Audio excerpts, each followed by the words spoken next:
Radiation को हम discuss कर रहे हैं इस चैप्टर में। तो नेचुरल रेडियो एक्टिविटी ट्रांसयूरेनिक एलिमेंट से खारिज होती है, आर्टिफिशियल रेडियो एक्टिविटी किसी भी एलिमेंट से निकल सकती है। सवाल ये पैदा होता है कि हम कहाँ पे रेडिएशन के सामने मौजूद हैं और कहाँ पे रेडिएशन हम पे नहीं पड़ेगी। रेडिएशन एक्सपोजर मतलब कहाँ कहाँ पे आप रेडिएशन की ज़द में हैं और कहाँ कहाँ पे आप सेफ महसूस करें कि यहाँ पे रेडिएशन नहीं है। पहली बात तो ये है कि सिर्फ ट्रांसयूरेनिक एलिमेंट्स ही नहीं बल्कि जो लाइटर एलिमेंट्स हैं वो भी रेडिएशन खारिज करते हैं, उनसे भी रेडिएशन निकल सकती है किसी न किसी सिचुएशन में। बेसिकली नेचुरल रेडियो एक्टिविटी इस वजह से निकलती है कि किसी न्यूक्लियस में एक्टिविटी, न्यूक्लियॉन्स की एनर्जी ट्रांसफॉर्मेशन इस हद तक हो जाएं कि उनके पास एनर्जी इतनी हो जाए कि न्यूक्लियस में रहने के लिए जितनी एनर्जी चाहिए उससे ज़्यादा हो जाए, एक्सीड कर जाए, तो फिर वो न्यूक्लियस में नहीं रहेंगे बल्कि बाहर निकल आएंगे। मोटी सी और जनरल सी बात तो ये है। और ये काम किसी भी न्यूक्लियस में किसी भी वक्त हो सकता है। ये ज़रूरी नहीं है कि सिर्फ हैवी एलिमेंट्स ही रेडियो एक्टिव हों। एक ऐसी घड़ी भी आई थी इश्क में कि हम खाक को हाथ लगाते तो सितारा करते। हर न्यूक्लियस की ज़िंदगी में, इंग्लिश में एक मुहावरा होता है, every dog has his day. English में तो ये ठीक लगता है, उर्दू में इसका तर्जमा करें तो ज़रा मुनासिब नहीं लगता कि हर कुत्ते का दिन आता है, जो कुत्ता नहीं है उसका भी दिन आता है, हर न्यूक्लियस का दिन आता है। हर न्यूक्लियस की ज़िंदगी में कभी ना कभी उसमें से रेडिएशन निकल जाएगी, क्योंकि कोई पता नहीं कि उसके अंदर क्या हो रहा है। इसका मतलब ये है कि हर न्यूक्लियस से रेडिएशन निकल सकती है। इसका मतलब ये है कि आप रेडिएशन के सामने एक्सपोज्ड हैं। रेडिएशन एक्सपोजर, कहाँ कहाँ पे आप रेडिएशन के सामने एक्सपोज्ड हैं, कहाँ कहाँ पे आप रेडिएशन का सामना कर रहे हैं। जनाब आप जहाँ मर्जी चले जाएं, हर जगह पे आप रेडिएशन का सामना कर रहे हैं। चाहे कहीं पे एपरेंटली रेडियो एक्टिव सोर्स मौजूद हो या ना हो, लेकिन यहाँ पे न्यूक्लियर रिएक्टर है, वहाँ पे तो रेडिएशन है। यहाँ पे फिशन हुई है हिरोशिमा नागासाकी में या चागी के इलाके में, वहाँ पे तो एटमी धमाके किए गए, अगरचे चागी में बहुत गहराई में किए गए, चांस बहुत कम है कि रेडिएशन बाहर निकले। फिर भी अगर हम जीएम काउंटर लेके पहुँच जाएं या सॉलिड स्टेट डिटेक्टर लेके पहुँच जाएं और वहाँ पे डिटेक्ट करें तो वहाँ पे रेडिएशन का लेवल यहाँ की निस्बत, जहाँ पे आप बैठे ये लेक्चर सुन रहे हैं, यहाँ की निस्बत डेफिनेटली ज़्यादा ही होगा। तो जहाँ पे कहीं पे कभी ना कभी फिशन हुई है, एटॉमिक एक्सप्लोजन, न्यूक्लियर एक्सप्लोजन हुआ है, वहाँ पे तो रेडिएशन है ही है। जहाँ पे यूरेनियम दरियाफ्त हुई है, रेडियम निकल रही है, जहाँ पे जो जिन कानों में, जिस इलाके में रेडियो एक्टिव मटीरियल मौजूद है, ओर्स काने हैं, वहाँ पे तो रेडिएशन मौजूद है। अल्फा हो सकती है, बीटा हो सकती है, गैमा हो सकती है, फलां हो सकती है। लेकिन आप तो इस वक्त अपने घर में मौजूद हैं, तो क्या आप पर कोई रेडिएशन पड़ रही है? क्या आप रेडिएशन की ज़द में हैं? जनाब बिल्कुल आप रेडिएशन की ज़द में हैं। आप क्यों रेडिएशन की ज़द में हैं? क्योंकि आप जिस पक्की ईंटों वाले घर में रह रहे हैं, यहाँ से रेडॉन गैस खारिज हो रही है और ये अल्फा इमिटर है। तो अल्फा पार्टिकल आपके इर्द गिर्द पाए जाते हैं। आप पर इस वक्त भी पढ़ रहे होंगे जब आप ये लेक्चर देख रहे होंगे, जब मेरी आवाज़ आप तक पहुँच रही होगी। और इसके अलावा आप जो खाना खाते हैं, आप जो आलू खा रहे हैं, जो चिप्स खा रहे हैं, जो पकौड़े खा रहे हैं, इस ठंडे में जो आप फिश इंजॉय कर रहे होते हैं, उसमें से भी रेडिएशन निकल रही होगी। आपने जो कपड़े पहने हुए इसमें से भी रेडिएशन निकल रही होगी। ये जो मेरे पीछे आपको ब्लैक स्क्रीन नज़र आ रही है, ब्लैक कलर सारी रेडिएशन एब्जॉर्ब कर लेता है, लेकिन ये प्योर ब्लैक नहीं है। ये भी कुछ रेडिएशन एब्जॉर्ब करेगा और कुछ ना कुछ खारिज भी करेगा।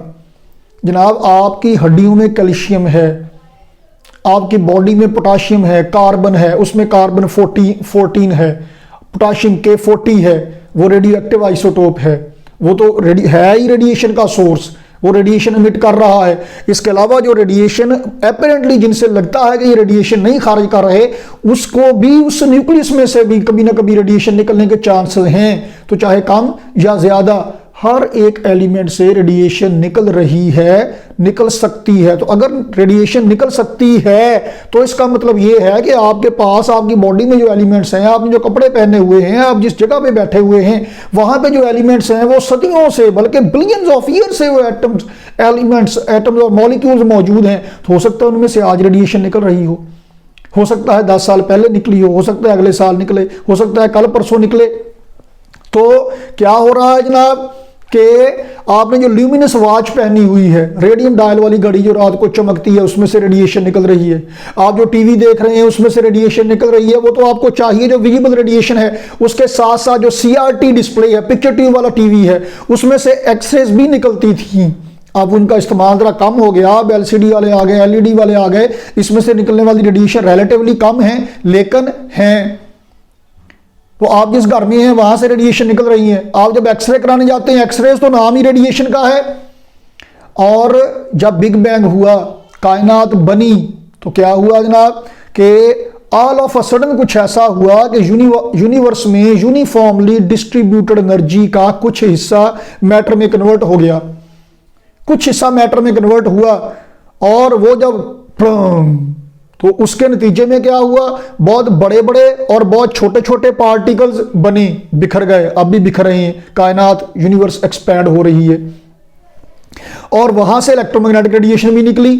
और बिल्कुल ऐसे जैसे आप एक ईंट के ऊपर थोड़ा मारें तो उसके छोटे छोटे टुकड़े भी हो जाते हैं बड़े बड़े टुकड़ों के साथ। ऐसे ही जब बिग बैंग हुआ तो छोटे छोटे एलिमेंट भी पैदा हुए, proton, neutron, light nuclei, gamma radiation, xrays, ultraviolet, वो सारी रेडिएशन पैदा हुई, वो भी वहां से ऐसे निकल रही हैं। तो अब जब हम यहाँ पे मौजूद हैं, यहाँ पर हम पर आउटर स्पेस से भी आने वाली रेडिएशन है, इसे कॉस्मिक रेडिएशन कहते हैं।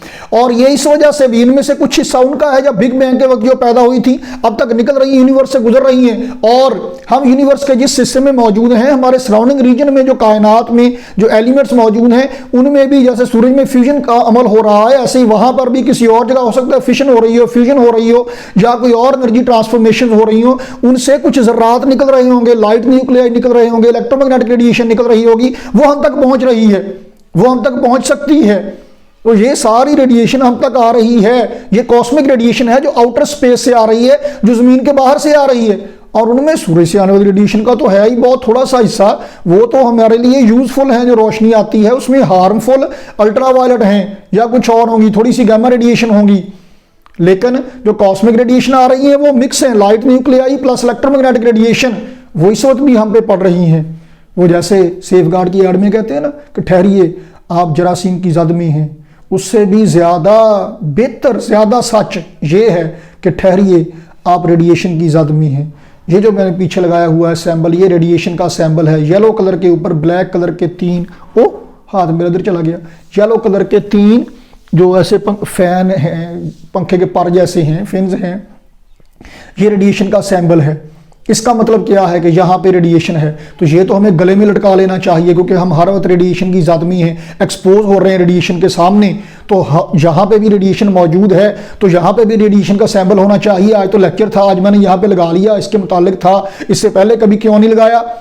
ये सैंबल हर जगह के लिए नहीं है, यहाँ पे ये वहाँ पे लगाना है जहाँ पे एपिडेंट सोर्स ऑफ रेडिएशन है, जहाँ पे न्यूक्लियर रिएक्टर है, न्यूक्लियस पे न्यूक्लियर रिएक्शंस हो रहे हैं, आर्टिफिशियल रेडियो एक्टिविटी पे काम हो रहा है, जहाँ पे न्यूक्लियर रिएक्टर है, जहाँ पे वाकई रेडिएशन के फिर वो लेवल्स हैं, low level, medium level, high level radiation. Low level के लिए सैंपल नहीं है, मीडियम लेवल के लिए लगा लीजिए, हाई लेवल के लिए लगा लीजिए, जिसका ज़्यादा नुकसान है। अगर जो नुकसान तो है, रेडिएशन एनर्जी है, तो उसका नुकसान क्या है? बालों का झड़ना, नज़ला ज़ुकाम रहना और नज़र कमज़ोर हो जाना, बाल सफ़ेद हो जाना, धूप में नहीं किए हुए, रेडिएशन से भी नहीं हुए। ज़रूरी नहीं है कि रेडिएशन से लाजमी हो भी सकते हैं, और भी वजूहात हो सकती हैं। रेडिएशन भी है, रेडिएशन सिकनेस, जो बंदा रेडिएशन के सामने एक्सपोज होता है, जो बंदा रेडियो एक्टिव सोर्स के सामने रहता है, रेडिएशन के डील करता है, ज़्यादा मीडियम लेवल रेडिएशन तक भी रहता है, उसे बुखार हल्का हल्का, उसका बॉडी टेम्परेचर ज़्यादा रहने लग जाता है, क्योंकि बॉडी रेडिएशन एब्जॉर्ब करता है, तो वही फिर बॉडी के अंदर भी रेडियो एक्टिव एलिमेंट पैदा हो जाते हैं जो कि रेडिएशन खारिज भी करते हैं। नतीजे में इसे कहते हैं रेडिएशन सिकनेस। तो रेडिएशन की वजह से बुखार रहना और आहिस्ता आहिस्ता ये आखिर तक जाके जनाब ब्लड कैंसर की शक्ल में ज़ाहिर होगा। तो मैम क्यूरी को था ब्लड कैंसर, हालांकि रेडिएशन पे नोबेल प्राइज़ मिला। क्यों? क्योंकि वो उस वक्त तो प्रिकॉशनरी मेजरमेंट्स इतने ज़्यादा नहीं थे, इसलिए पता ही नहीं था कि इसका नुकसान भी क्या हो सकता है। बहरहाल अब जो टीवी है उसमें से भी रेडिएशन निकल रही है, जिस घर में आप मौजूद हैं वहां से भी रेडिएशन निकल रही है, कॉस्मिक रेडिएशन आ रही है। आप एक्सरे कराने जाते हैं, एक्सरे तो है ही रेडिएशन, आपने तो चले ज़िंदगी में 1-2 दफ़ा कराया, 4 दफ़ा कराया, जो एक्सरे मशीन को ऑपरेट करने वाला है और उस दुकान के साथ वाली जो दुकान है वहाँ पे तो जनाब वो तो परमानेंटली रेडिएशन की ज़द में है, वहाँ पे तो सुबह शाम एक्सरे पैदा हो रही हैं।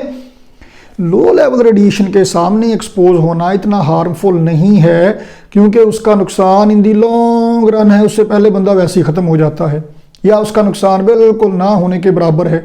मीडियम लेवल और हाई लेवल रेडिएशन के सामने एक्सपोज होना यकीनन ज़्यादा ख़तरनाक हो सकता है और ख़तरनाक है।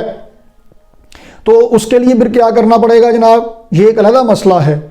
हमारे लिए पास एपरेटली कोई ऐसा तरीका नहीं है रेडिएशन से बचने का, सिवाय इसके कि हम सीसा पलाई दीवार बना लें, लेड से बने हुए एप्रन और कपड़े पहने और वो भी सारा कवर कर लें। ये तो कोरोना से भी ज़्यादा मसला ख़राब हो जाएगा। तो फिर हम क्या करें, उसका तरीका, सबसे बेहतर तरीका ये है कि जो रेडिएशन का सोर्स है उसे आप वहाँ पे ऐसी जगह पे रखें कि उसमें से निकलने वाली रेडिएशन कम से कम बाहर तक आने पाए। एक्सरे मशीन बहुत थोड़ी देर के लिए चलती है, टारगेट करके एक्सरे की बम्बार्डमेंट होती है।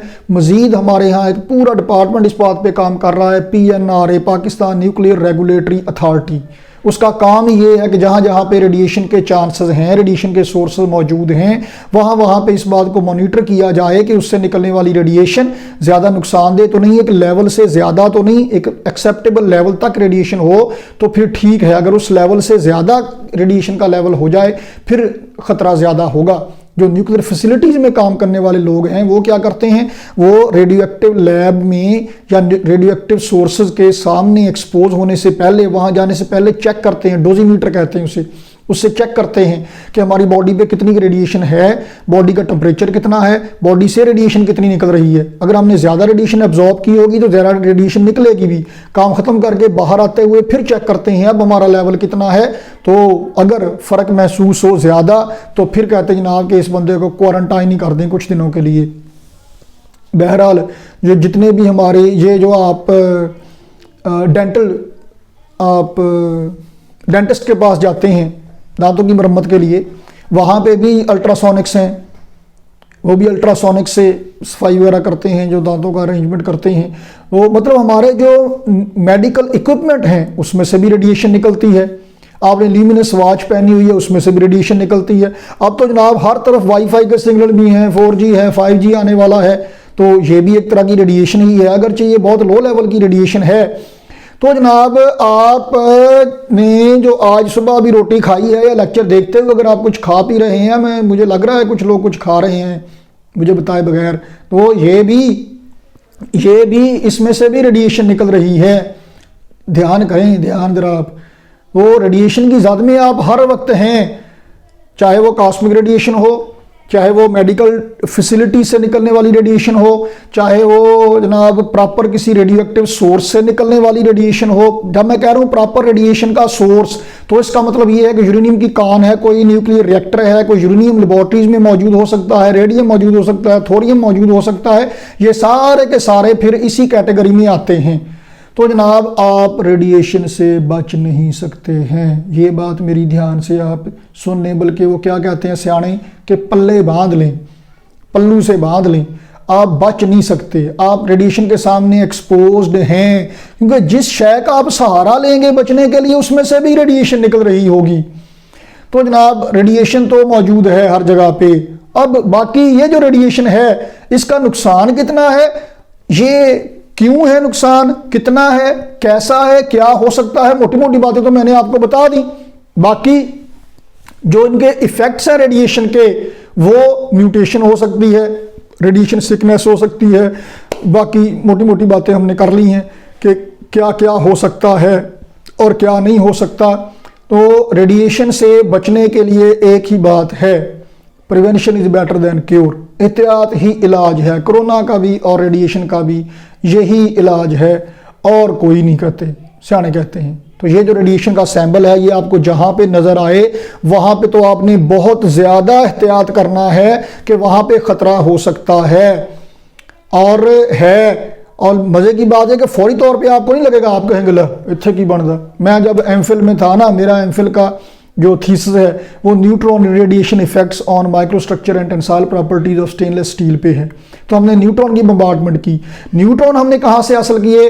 रेडियम ब्रिलियम सोर्स से, रेडियम से निकलने वाले अल्फा पार्टिकल की ब्रिलियम पे बम्बार्डमेंट की। रेडियम उसकी साइडों पे ब्रिलियम पाउडर शक्ल में लपेट दिया, तो वो रेडियम से निकलने वाले अल्फा पार्टिकल जब ब्रिलियम पर पड़े, ब्रिलियम से जनाब निकल के वो ब्रिलियम से फिर न्यूट्रॉन निकलते हैं। तो जनाब रेडियम सोर्स जो इस्तेमाल होता है उसकी हाफ लाइफ 1600 साल है। और मैंने एमफिल का काम किया था centre for advance studies in physics CASP department GC university Lahore में। अब मसला ये था कि वहाँ पे ना वो बेसमेंट में रखा हुआ था, तो उन दिनों वहाँ पे ना यही बात मशहूर थी कि जनाब वहाँ पे रेडिएशन है, उत्थे नहीं जाना, वहाँ पे ये हो जाता है, वहाँ पे वो हो जाता है। तो जब हमने अपने स्टेनलेस स्टील के, मेरे साथी एक कोलीग थे राय साहब, उनका एल्युमिनियम पे काम था, काम उनका भी न्यूट्रॉन पे था, मेरा स्टेनलेस स्टील पे था। तो हमने सैंपल रखना थे रेडिएशन के सामने ताकि न्यूट्रॉन पर पड़े 4 दिन, 8 दिन, 12 दिन, 16 दिन। तो कुछ सैंपल हमने 4 दिन बाद उठाने थे, कुछ 12 दिन बाद, कुछ 8 दिन बाद, कुछ 16 दिन बाद। तो वहाँ पे कोई ऑफिसर तो बाद की बात है, कोई मुलाजम भी ना जी वहाँ पे वो उस बेसमेंट में जाने को तैयार नहीं था कि जी वहाँ पे तो रेडिएशन है, नुकसान बहुत ज़्यादा है। तो इतना ज़्यादा वो डरे हुए थे या उनको डराया हुआ था। बात भी डरने की है, और जैसे मैंने पहले कहा कि फौरी तौर पे तो इस नुकसान का पता नहीं चलता, लेकिन वक्त के साथ साथ ज़रा ज़्यादा रेडिएशन के सामने एक्सपोज होते रहे, हौली हौली फिर काम ख़राब होता है। अब मसला ये तक जाता कोई नहीं था। अब जनाब हम तो फंसे हुए थे, हमारा तो थीसिस चल रहा था, हमने तो टाइम पे अपना काम ख़त्म करना था। तो हमने डिसाइड किया कि जनाब राय साहब और जीरक साहब ने डिसाइड किया कि भाजी जान जाती है जाए, रहती है रहे, जो मर्जी हो जाए, हमने तो अपना काम करना। तो हम एक दिन हिम्मत करके गए, सैंपल रखा है, शाम तक कुछ भी नहीं होया। 4 दिन बाद उठा रखा सैंपल, फिर उठा के ले आए, कुछ भी नहीं होया। तो हमें तो अल्लाह का शुक्र है कुछ नहीं हुआ, या कुछ हुआ तो हमें महसूस नहीं हुआ।